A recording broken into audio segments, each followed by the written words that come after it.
Much, Bwana Moderator. Good morning, everyone.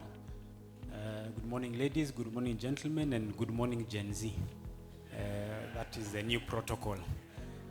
I do not want greetings from Gen Z. So I think I'll just dive straight into the matter. Alex will also join me. We'll do maybe 5 minutes and then have a panel session for question and answers. So please prepare your questions. We shall take all of them. We'll give priority to the Gen Z in the questions. Maybe by way of introduction, I'm with the Centum Capital Partners. That's the private equity arm for Centum.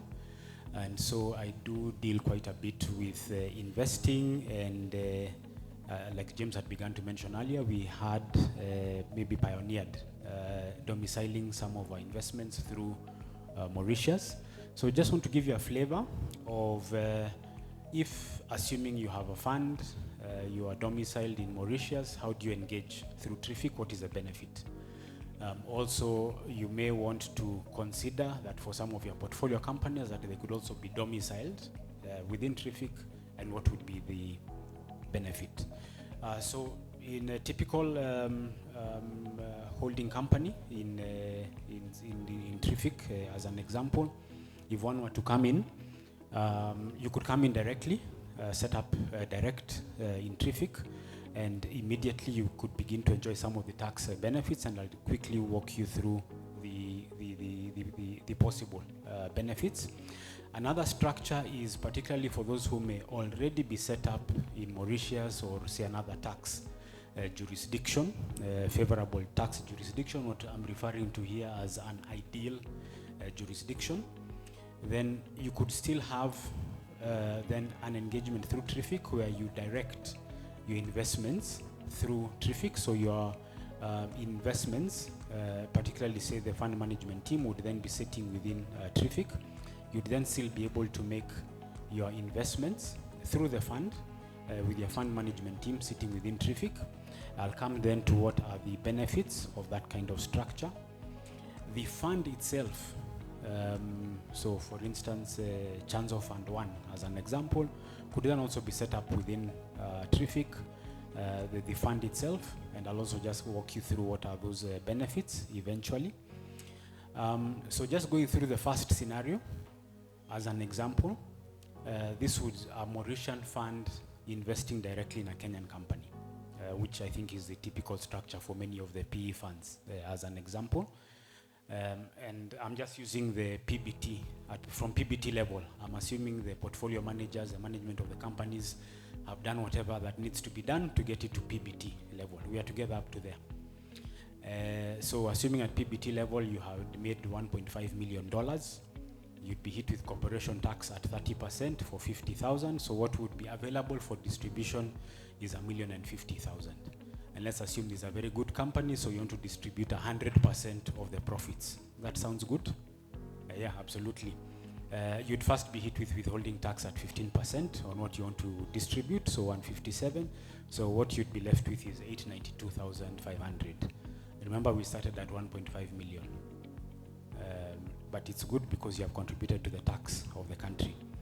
And assuming you earn these dividends say for 5 years and then you have a successful exit, you had invested $15 million and then you exit at 2x. Sounds good? That's very good. So then the net gain would be $15 million, and then again you'd have to account for tax at 15%. So you'd eventually then get from the exit 12.75.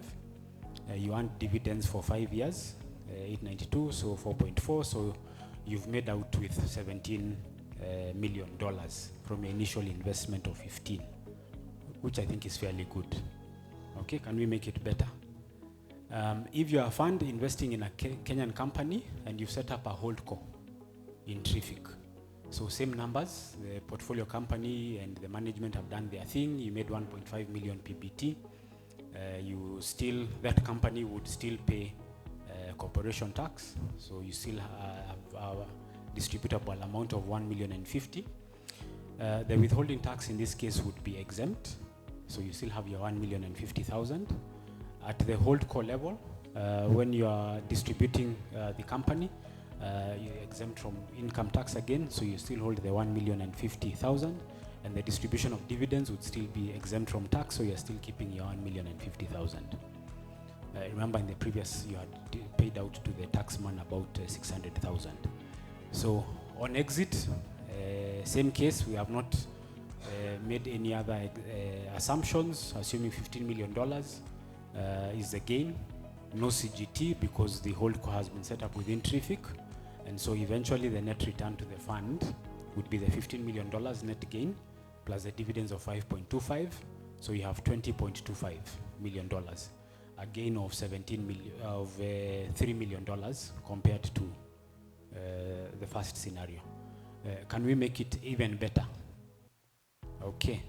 What if then you had the Kenyan company that you're investing in also set up in TRIFIC? Would you get any additional benefits? So again, here the main thing here is that the Kenyan company that you have invested in, if it was set up in TRIFIC, the corporation tax, assuming that all the revenue you gained was through Kenya, the corporation tax would be 10% instead of 30%. So in that case, then you are 1.5 million. In this case, then you have a higher distributable amount now of $1.35 million compared to what we were looking at earlier of 1.05, and you still get the same benefits of exemption on tax from the distribution of dividends, and assuming the same case of exit at $15 million, then eventually the fund would now have dividends of 15 plus 6.75 is $21.75 million from your investment of $15 million. So you've done the same business, you've had the same level of profitability in terms of profit before tax, but you have basically increased your cash flow. The first scenario we started off with 17.25, we've now closed with 21.75, so you have a gain of $4.5 million from just setting up your portfolio company and the holding company in TRIFIC. Brenda will charge you a small amount for rent, which is neither here nor there when you're talking of $4.5 million gain. Yeah, so I think I just wanted to highlight that. The same case applies for a debt fund. In the case of a debt fund, here really what you're looking at is the savings you'd be making on the withholding tax, because if the debt fund was set up in TRIFIC, then the 15% withholding tax that applies on interest would not be applicable. And so on, assuming, for instance, it was an $80 million in terms of interest payments in total, the 15% would effectively save you $12 million just because you've set up your debt fund in TRIFIC. I think, Jeff, you have some food for thought. This could be distributed as a bonus, for example. Yeah. So I'll just pause there. I'll invite Alex to also just come in, and then we'll have our panel. Thank you.